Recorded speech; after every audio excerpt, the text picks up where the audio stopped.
will vote on the motion to proceed to debate the House Republican health care bill. Several months into this new process, with Republican process which has locked out Democrats from the very beginning. The very first thing this Republican Congress said to the American people is that health care is going to be a partisan project undertaken by Republicans and Republicans alone. Right out of the gate, Democrats were locked out. The majority leader elected to forge a bill in secret and bypass the committee process entirely. No public hearings, no open debate, no opportunity for the minority to amend the bill or even read it.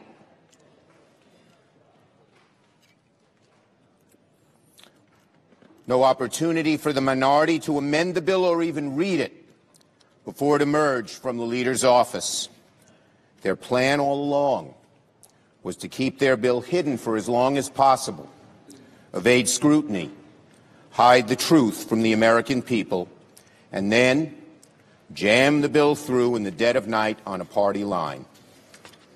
And now, here we are, after so much cloak and dagger legislating, about to vote on proceeding to a debate on one of the most important issues of our time, a sixth of the economy, tens of millions, health and even life affected, without knowing exactly what we'll be debating on.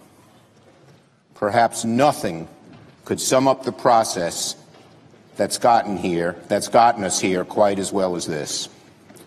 Now, the best the majority leader's been able to cook up is a vague plan to do whatever it takes to pass something, anything, to get the bill to a House and Senate conference on health care. My colleagues, plain and simple, it's a ruse. The likeliest result of a conference between the House and Senate is full repeal of the Affordable Care Act, or something very close to it.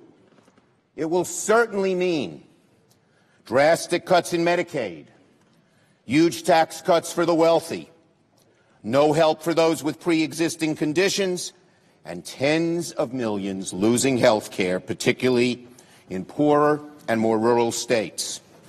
The Hard Right Freedom Caucus in the House would never accept a Republican bill that only repeals a few regulations in the ACA but leaves much in place. And I would say to my colleagues, particularly those on the other side of the aisle, who have heartfeltly fought hard for not cutting Medicaid drastically, for keeping pre-existing conditions, for not doing tax cuts to the rich while you're cutting health care to the poor, don't go along with this motion to proceed, because you know and I know what it will lead to. All the things you've been trying to avoid will emerge from that conference, and you will hurt the people of your states dramatically. We all know what's happening here. The leader could not get the votes on full repeal because it's so damaging to America. He could not get the votes even on his own bill. So instead, the plan is to come up with a proposal that's simply a means to repeal, a means to dramatic cuts, a means to getting us in conference, and we all know what the result of that conference will be. I would plead one last time with my friends on the other side of the aisle, and I know you've sincerely tried to modify and change things. Turn back. We can go through regular order. We want to work with you. We know that ACA is not perfect, but we also know what you've proposed is much worse. We can work together to improve health care in this country. Turn back now, before it's too late, and millions and millions and millions of Americans are hurt so badly in ways from which they will never, ever recover. I yield the floor. Mr. President. Majority Leader. 7 years ago, Democrats imposed Obamacare on our country. They said costs would go down. Costs skyrocketed. They said choice would go up. Choice plummeted. Now Obamacare's years-long lurch toward total collapse is nearing a seemingly inevitable conclusion, and it will hurt even more Americans on the way down. This, my friends, is the Obamacare status quo. This is the status quo. We had to accept it for a long time. We don't have to accept it any longer. The American people elected a House with a vision of a better way on health care. Then they elected a Senate. Then they elected a president. Now, having been given the responsibility to govern, we have a duty to act. The president is ready with his pen. The House has passed legislation. Today, it's the Senate's turn. That starts with the vote we'll take momentarily. The critical first step in that process, the motion to proceed. It's the vote that determines whether this debate can proceed at all, whether we'll even take it up after 4 straight elections in which this was a huge commitment to the American people. It's the vote that determines whether senators of both parties can offer their amendments and ideas on health care. Well, I told the people of my state over this period that I'd vote to move beyond Obamacare. And that's what I'm going to do today by voting yes. And I would ask all my colleagues to join me in doing so. We've already shown it's possible to put legislation on the president's desk that moves us beyond Obamacare and its years of failure. We did that 2 years ago. President Obama vetoed what we passed before. President Trump will sign what Congress passes this time. I want to thank the President and the administration for all they've done on this issue already. They've worked with us every step of the way, and they, like us, know the consequences of failing to act. Look, we can't let this moment slip by. We can't let it slip by. We've talked about this too long. We've wrestled with this issue. We've watched the consequences of the status quo. The people who sent us here expect us to begin this debate, to have the courage to tackle a tough issue. They didn't send us here just to do the easy stuff. They expect us to tackle the big problems. And obviously we can't get an outcome if we don't start the debate. And that's what the motion to proceed is all about. Many of us on this side of the aisle have waited for years for this opportunity and thought it would probably never come. Some of us were a little surprised by the election last year. But with a surprise election comes great opportunities to do things we thought were never possible. So all we have to do today is to have the courage to begin the debate with an open amendment process and let the voting take us where it will. So that's what's before us, colleagues. Will we begin the debate on one of the most important issues confronting America today? It's my hope the answer will be yes.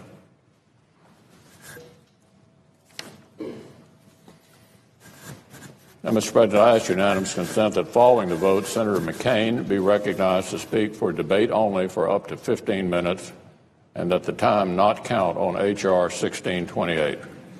Is there objection? No objection. Heard. Mr. President, I move to proceed to calendar number 120, H.R. 1628. The clerk will report.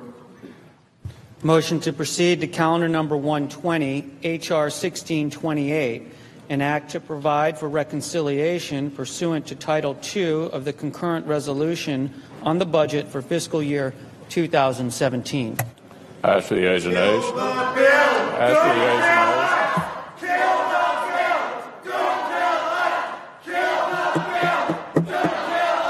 nays. Sergeant at Arms will restore order in the chamber.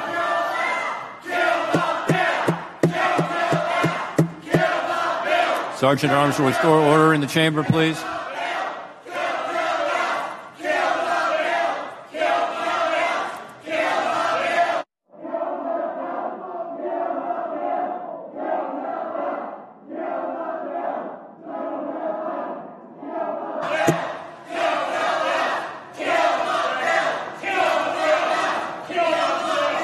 Sergeant at Arms will restore order in the chamber.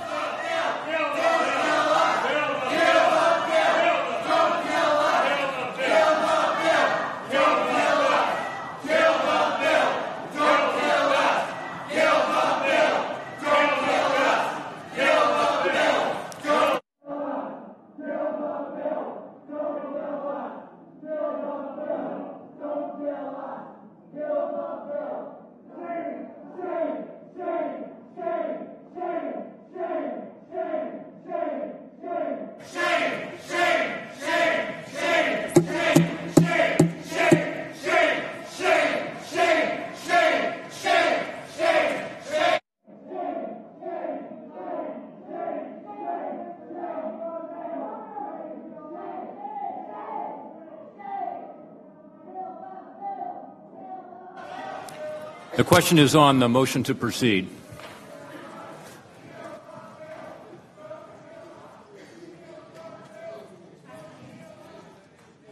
To the ayes and nays.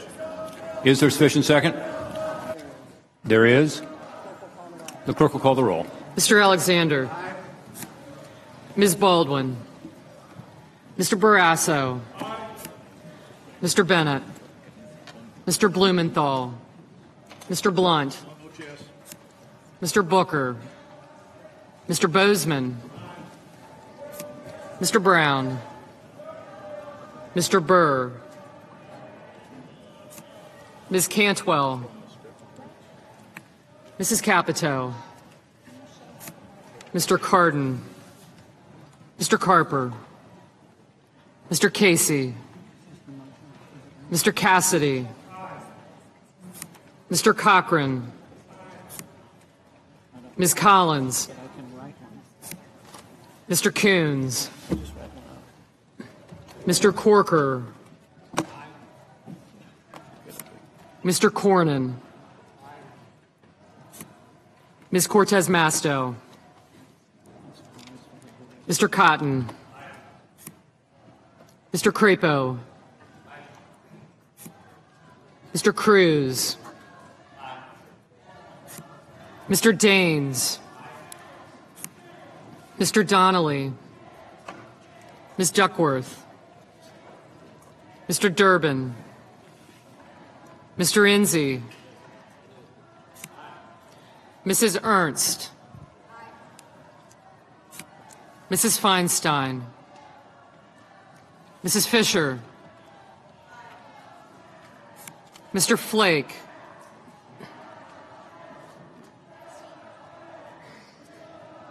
Mr. Franken. Mr. Gardner. Mrs. Gillibrand. Mr. Graham. Mr. Grassley. Ms. Harris. Ms. Hassan.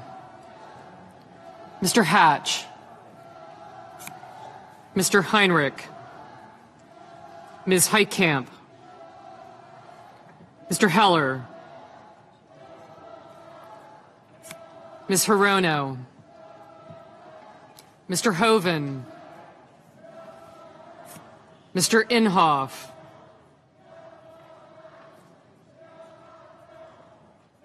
Mr. Isaacson, Mr. Johnson,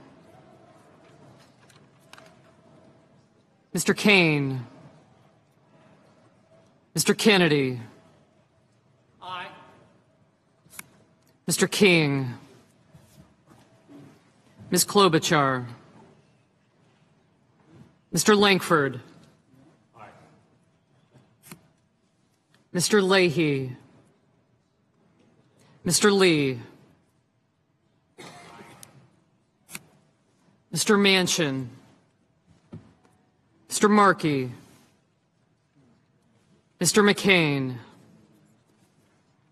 Mrs. McCaskill, Mr. McConnell, Mr. Menendez, Mr. Merkley, Mr. Moran, Ms. Murkowski, Mr. Murphy, Mrs. Murray, Mr. Nelson, Mr. Paul, Mr. Perdue, Mr. Peters, Mr. Portman, Mr. Reed, Mr. Risch, Mr. Roberts, Mr. Rounds, Mr. Rubio, Mr. Sanders, Mr. Sass, Mr. Schatz, Mr. Schumer, Mr. Scott, Mrs. Shaheen, Mr. Shelby, Ms. Stabenow, Mr. Strange, Mr. Sullivan, Mr. Tester, Mr. Thune, Mr. Tillis, Mr. Toomey, Mr. Udall, Mr. Van Hollen, Mr. Warner, Ms. Warren, Mr. Whitehouse, Mr. Wicker,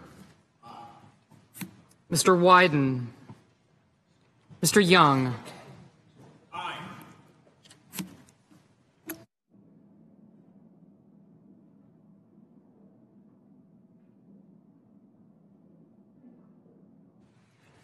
Senators voting in the affirmative: Alexander, Barrasso, Blunt, Bozeman, Burr, Capito, Cassidy, Cochran, Corker, Cornyn, Cotton, Crapo, Cruz, Daines, Enzi, Ernst, Fisher, Gardner, Graham, Grassley, Hatch, Heller, Hoven, Isaacson, Kennedy, Lankford, Lee, McConnell, Moran, Paul, Perdue, Portman, Risch, Roberts, Rounds, Rubio, Sass, Scott, Shelby, Strange, Thune, Tillis, Toomey, Wicker,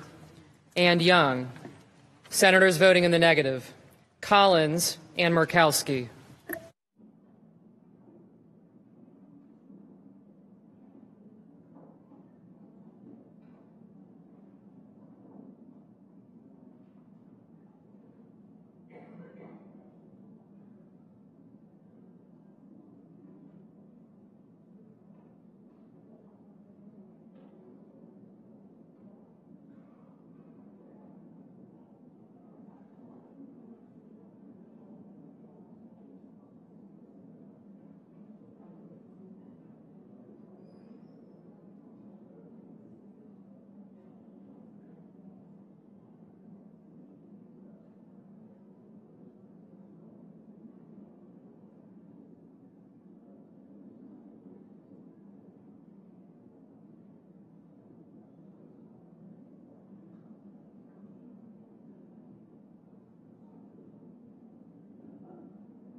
Mr. Flake? Aye.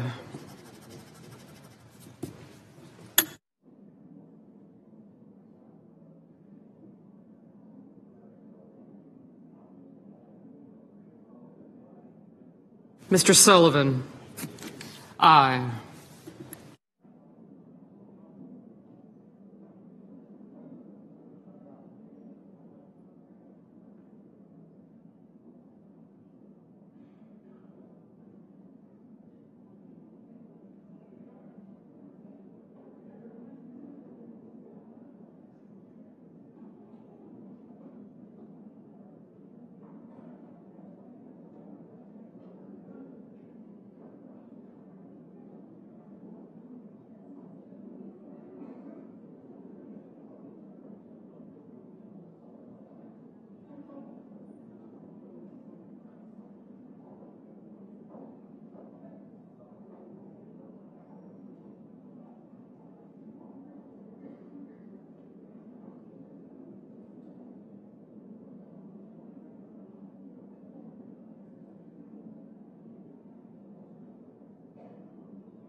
Mr. Inhofe?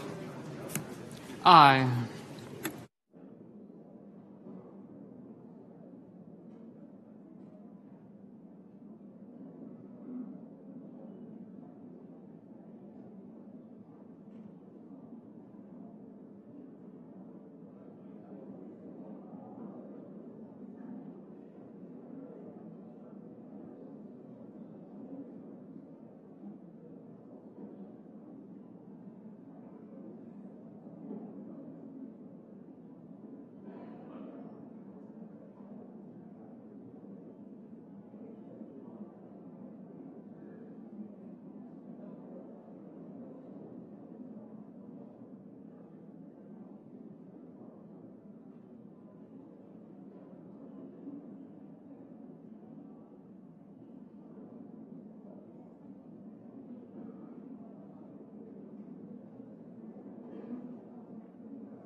Mr. McCain, aye.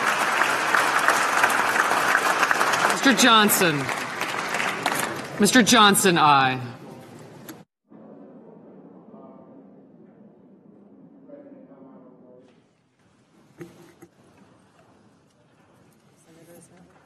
The senator is not recorded. I vote no. Mr. Schumer, no. Mr. President? Mr. Durbin. No. Mr. President?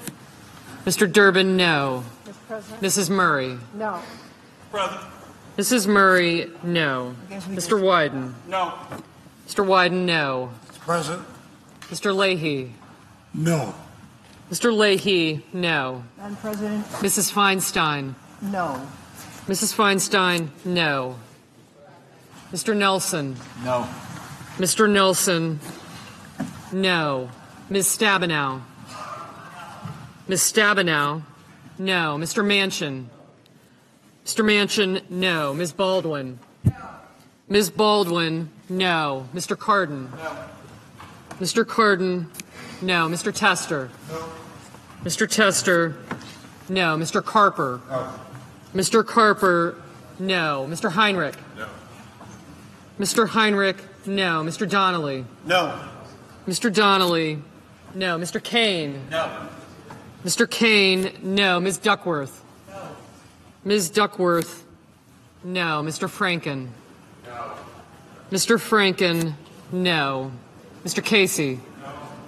Mr. Casey, no. Ms. Klobuchar. No. Ms. Klobuchar, no. Mr. Reed. Mr. Reed, no. Mr. Menendez. Mr. Menendez, no. Mr. Coons. No. Mr. Coons, no. Mrs. Shaheen. Mrs. Shaheen, no. Mr. Sanders. No. Mr. Sanders, no. Mrs. McCaskill. Mrs. McCaskill, no. Mr. Markey. Mr. Markey, no. Mr. Warner. No. Mr. Warner, no. Mr. Bennett. No. Mr. Bennett, no. Mr. Schatz. Mr. Schatz, no. Ms. Hirono. No. Ms. Hirono, no. Mr. Blumenthal. No. Mr. Blumenthal, no. Mr. King. No. Mr. King, no. Mr. Peters. No. Mr. Peters, no. Ms. Heitkamp. No. Ms. Heitkamp, no. Ms. Warren. No. Ms. Warren, no. Ms. Cortez Masto. No. Ms. Cortez Masto, no. Ms. Hassan. No. Ms. Hassan, no. Mr. Merkley. No. Mr. Merkley, no. Mrs. Gillibrand. No. Mrs. Gillibrand, no. Mr. Udall. No. Mr. Udall, no.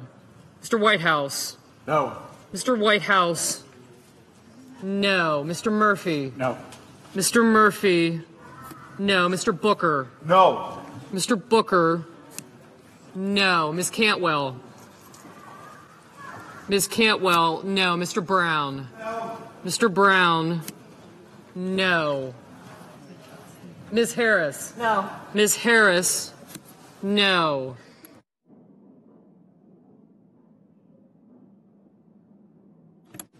Mr. Van Hollen. Mr. Van Hollen, no.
As a reminder to our guests, expressions of approval or disapproval are not permitted.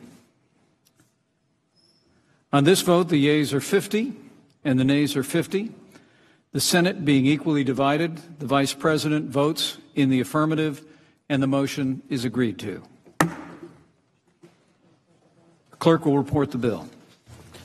Calendar number 120, H.R. 1628, an act to provide for reconciliation pursuant to Title II of the concurrent resolution on the budget for fiscal year 2017.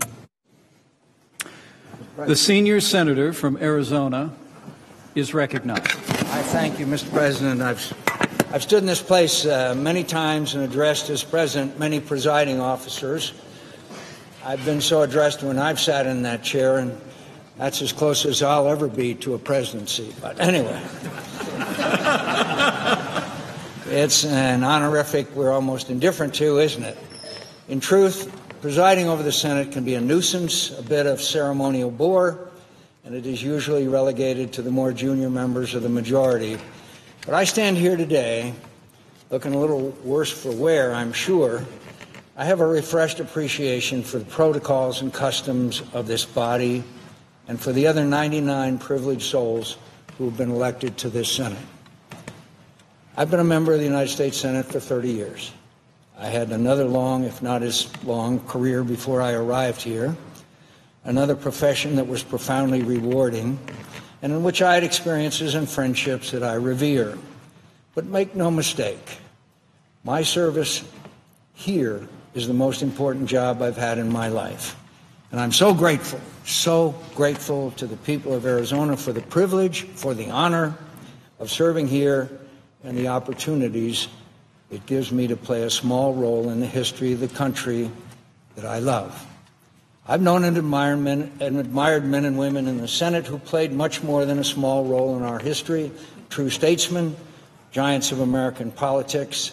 They come from both parties and from various backgrounds. Their ambitions were frequently in conflict, They held different views on the issues of the day, and they often had very serious disagreements about how best to serve the national interest. But they knew that however sharp and heartfelt their disputes, however keen their ambitions, they had an obligation to work collaboratively to ensure the Senate discharged its constitutional responsibilities effectively. Our responsibilities are important, vitally important to the continued success of our republic, and our arcane rules and customs are deliberately intended to require broad cooperation to function well at all. The most revered members of this institution accepted the necessity of compromise in order to make incremental progress on solving America's problems and defend her from her adversaries. That principled mindset and the service of our predecessors who possessed it come to mind when I hear the Senate referred to as the world's greatest deliberative body. I'm not sure we can claim that distinction with a straight face today. I'm sure it wasn't always deserved in previous eras either, but I'm sure there have been times when it was, and I was privileged to witness some of those occasions. Our deliberations today, not just our debates, but the exercise of all of our responsibilities, authorizing government policies, appropriating the funds to implement them, exercising our advice and consent role, are often lively and interesting. They can be sincere and principled, but they are more partisan, more tribal, more of the time than at any time that I can remember. Our deliberations can still be important and useful, but I think we'd all agree they haven't been overburdened by greatness lately. And right now, they aren't producing much for the American people. Both sides have let this happen. Let's leave the history of who shot first to the historians. I suspect they'll find we all conspired in our decline, either by deliberate actions or neglect. We've all played some role in it. Certainly I have. Sometimes I've let my passion rule my reason. Sometimes I made it harder to find common ground because of something harsh I said to a colleague. Sometimes I wanted to win more for the sake of winning than to achieve a contested policy. Incremental progress, compromises that each side criticized but also accept. Just plain muddling through to chip away at problems and keep our enemies from doing their worst isn't glamorous or exciting. It doesn't feel like a political triumph, but it's usually the most we can expect from our system of government, operating in a country as diverse and quarrelsome and free as ours. Considering the injustice and cruelties inflicted by autocratic governments and how corruptible human nature can be, the problem-solving our system does make possible, the fitful progress it produces, and the liberty and justice it preserves is a magnificent achievement. Our system doesn't depend on our nobility. It accounts for our imperfections and gives us, in order to our individual strivings, that has helped make ours the most powerful and prosperous society on earth. It is our responsibility to preserve that, and even when it requires us to do something less satisfying than winning, even when we must give a little to get a little, even when our efforts manage just 3 yards in a cloud of dust while critics on both sides denounce us for timidity, for our failure to triumph. I hope we can again rely on humility, on our need to cooperate, on our dependence on each other, to learn how to trust each other again, and by so doing better, serve the people who elected us. Stop listening to the bombastic loudmouths on the radio and television and the internet. To hell with them.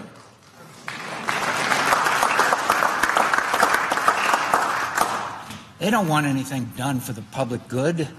Our incapacity is their livelihood. Let's trust each other. Let's return to regular order. We've been spinning our wheels on too many important issues because we keep trying to find a way to win without help from across the aisle.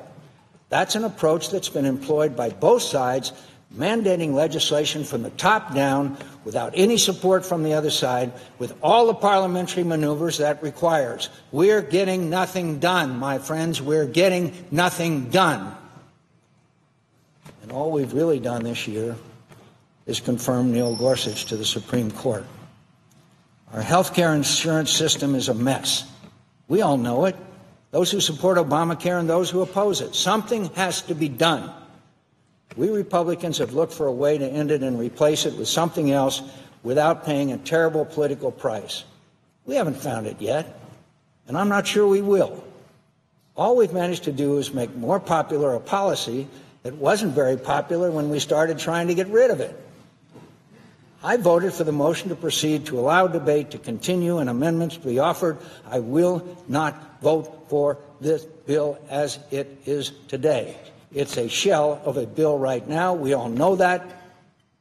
I have changes urged by my state's governor that will have to be included to earn my support for final passage of any bill. I know many of you will have to see the bill change substantially for you to support it. We tried to do this by coming up with a proposal behind closed doors in consultation with the administration, then springing it on skeptical members, trying to convince them that it's better than nothing. That it's better than nothing? Asking us to swallow our doubts and force it past a unified opposition. I don't think that's going to work in the end, and probably shouldn't. The administration and congressional Democrats shouldn't have forced through Congress without any opposition support a social and economic change as massive as Obamacare. And we shouldn't do the same with ours. Why don't we try the old way of legislating in the Senate? The way our rules and customs encourage us to act. If this process ends in failure, which seems likely, then let's return to regular order. Let the Health, Education, Labor, and Pensions Committee under Chairman Alexander and Ranking Member Murray hold hearings, try to report a bill out of the committee with contributions from both sides.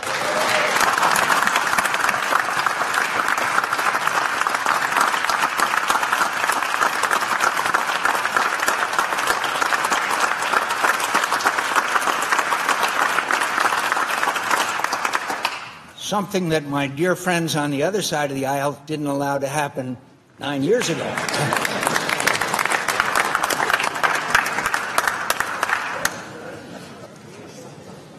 Let's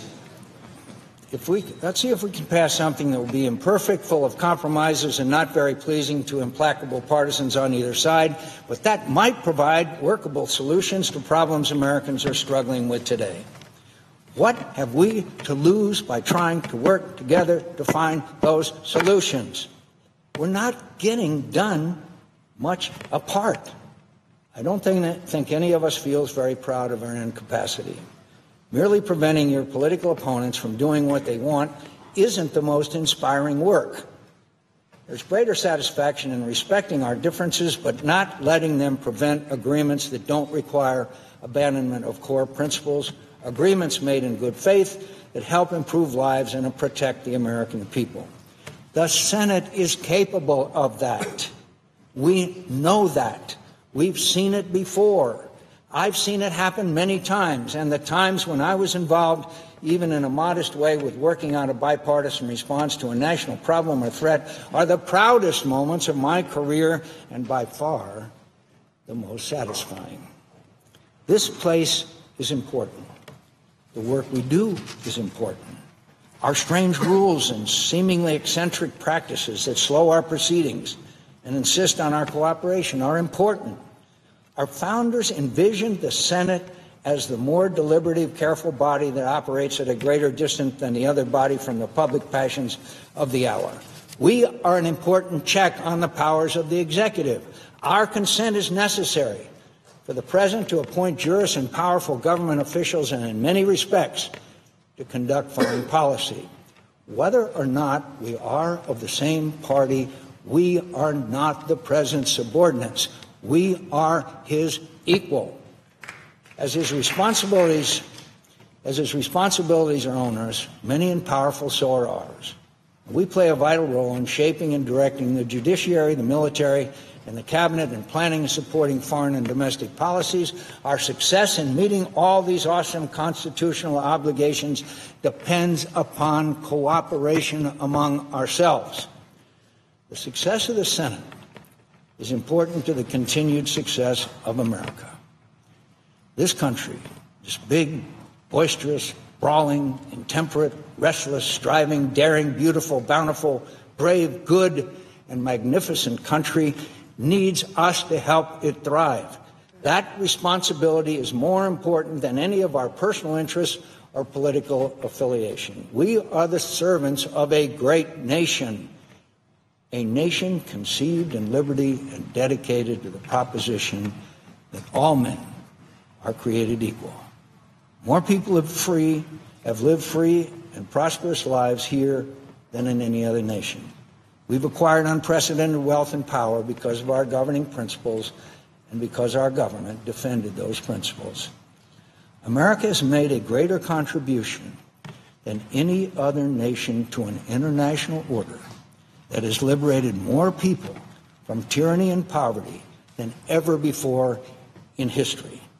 We have been the greatest example, the greatest supporter, and the greatest defender of that order. We aren't afraid. We don't covet other people's land and wealth.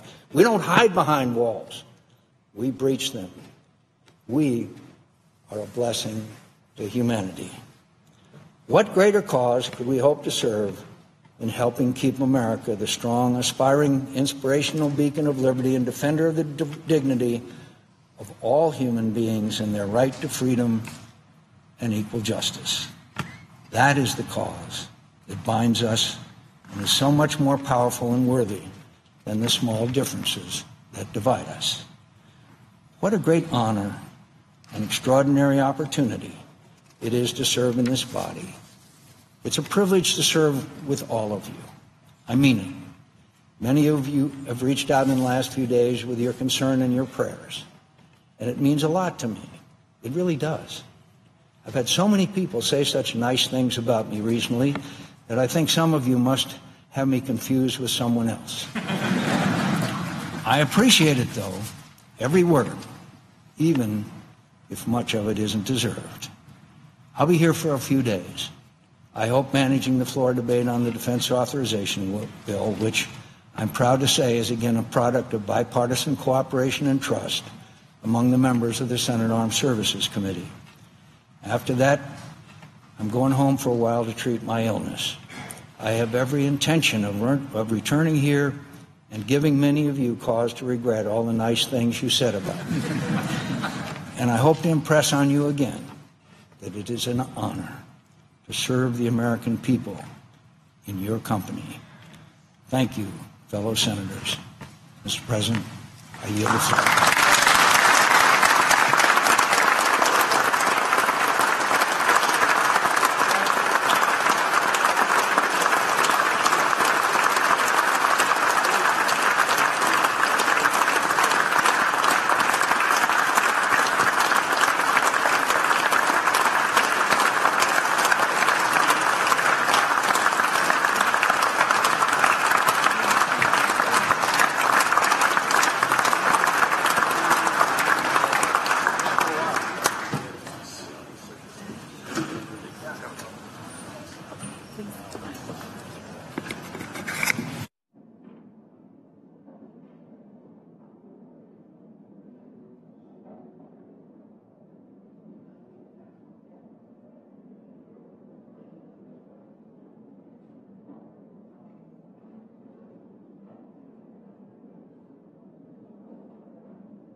I object to making read it.